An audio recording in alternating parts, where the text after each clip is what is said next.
All right, let's talk about Ashton Jeanty of the Las Vegas Raiders. And listen, a lot of times I tend to just go chronologically through the game just because that's the easier way to do it. But you know what? Let's just not bury the lead. Let's start off with this play, the truck play, where it's going to be running to the right here. Watch as this is a well blocked play by the Raiders. That's step one, right? Because I'm sure some people looked at the numbers, and again, if you're just basing a running back play off of numbers alone, you're probably not doing a very good job at knowing who actually is or isn't a good running back. You need the tape, and the reality is the tape showed last week that he just didn't have holes to run through. Here is a hole for him to run through. There is now a defender, and this is a starting defensive back for the 49ers. This is not, some third-string guy who is out there. But watch what Ashton Jeanty is going to do to this poor defensive back. Watch as he just trucks over him, and he still, doesn't go down easy with the second tackle either. Really strong stuff here from Ashton Jeanty. And what's even more impressive is what happened before this play.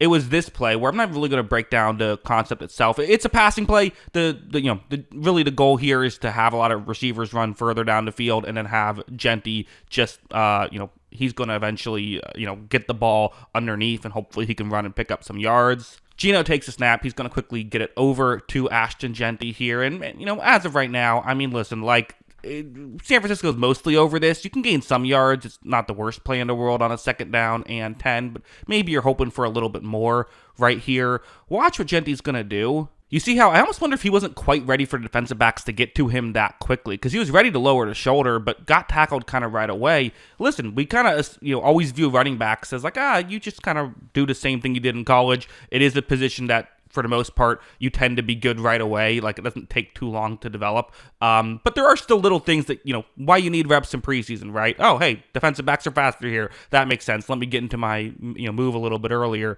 But the real reason why I'm bringing this up is he went to the medical tent after this. And you're thinking oh no, is he banged up? Usually if someone goes into the medical tent in the preseason game, even if it's just like a bruise, they're shutting you down for the rest of the game.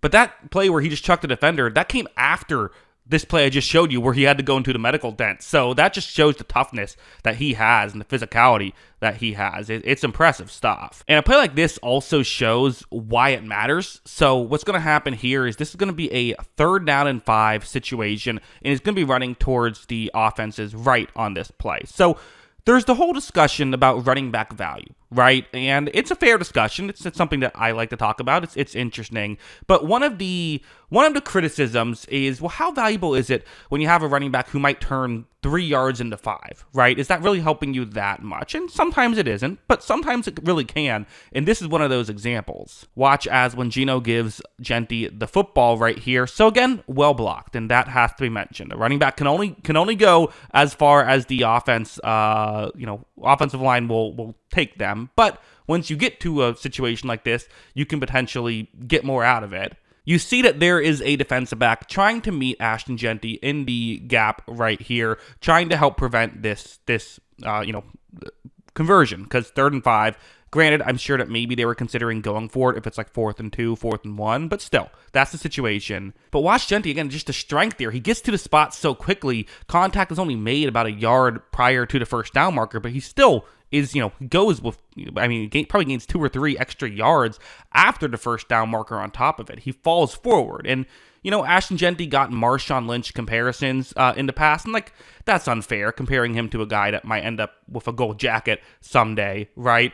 But at the same time, you can see why the comparisons were made. I mean, this feels like Marshawn Lynch. Of just one of the things that Lynch always did was he fell forward. It seemed like you never tackled him right away. He was able to do that. Now, I showed a play earlier where Jeanty was tackled right away, but that's rare. In the running game especially, he tends to be able to still fall forward. And heading over here, one of the ways where that happened was in a goal line situation. So this was interesting that this is actually 2nd and goal at the 1. It was 1st and goal at the 1, and what happened was they ran the ball. There was nowhere for Jeanty to go, so now 2nd and goal. So, okay, what's going to happen here? Well, I think they just want to get Jeanty to touchdown, it feels like. He, went into a medical tent, came out, trucked the guy. A lot of times running backs are kind of the heart and soul of the offense. Let's get him a score. You see, though, that once again, up the middle, there isn't a massive push. And maybe you could argue that's something to be concerned about, the fact that the offensive line hasn't been exactly bullying guys in the run game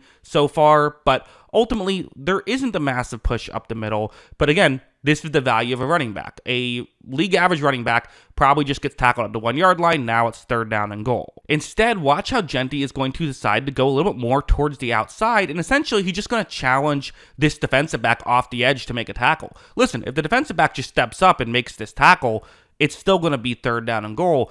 But quite frankly, that's just a lot easier said than done against Ashton Jeanty. Watch Jeanty just lower his shoulder, does get into the end zone. I have to say, loses the football well after he gets into the goal, over the goal line. Maybe I'm going to be just kind of, annoying and nitpicky here, but I'm still going to bring it up.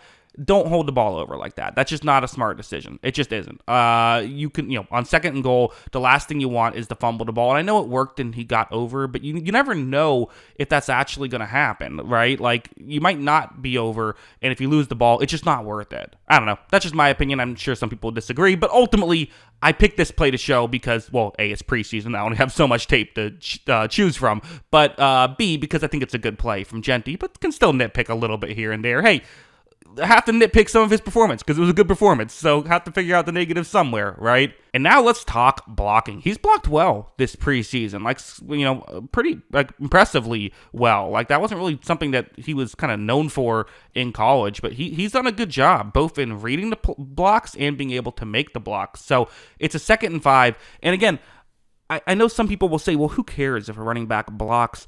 But a running back blocking is actually really important because if you can't block, sure, they can put someone else in who's a better blocking back just for those plays, but you're kind of giving a tell as to it's a passing play. So that essentially means you just can't be out there as many snaps because you can't just make it obvious that every time the pass blocking back is out there that it's going to be a passing play. So you don't have to be awesome as a blocker for a running back, but you just can't be bad. Let's see what happens here. You have a blitzer coming off the edge here. First, for Jeanty, reading the play really well. Knows exactly where to go, what position to be in, and helping out Geno Smith. So now, because again, if he wasn't there, Geno would have to just third the ball right now or look underneath or something. Doesn't have to do that. Geno can fully go about his business here.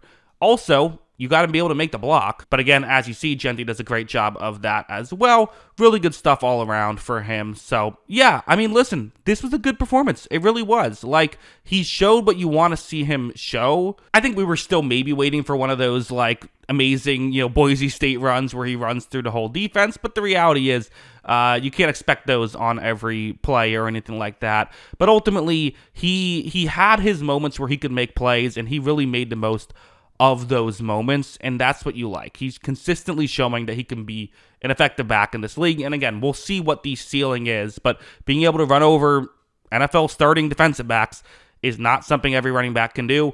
Again, will he be worth the 6th overall pick? That remains to be seen, right? But, is he showing flashes, and is this something to get excited about if you're a Raiders fan? In my opinion, absolutely. So, yeah. Those are my thoughts on Ashton Jeanty. I guess I'll mention before I go, I do have a movie channel. If you want to hear my thoughts on stuff like the movie Weapons or, Sinners and a bunch of other stuff, you can check that out. Link is in the description below for that. But yeah, those are my thoughts on Ashton Jeanty. What are yours? Let me know in the comments below. Always love hearing from you. And of course, as always, thanks for watching.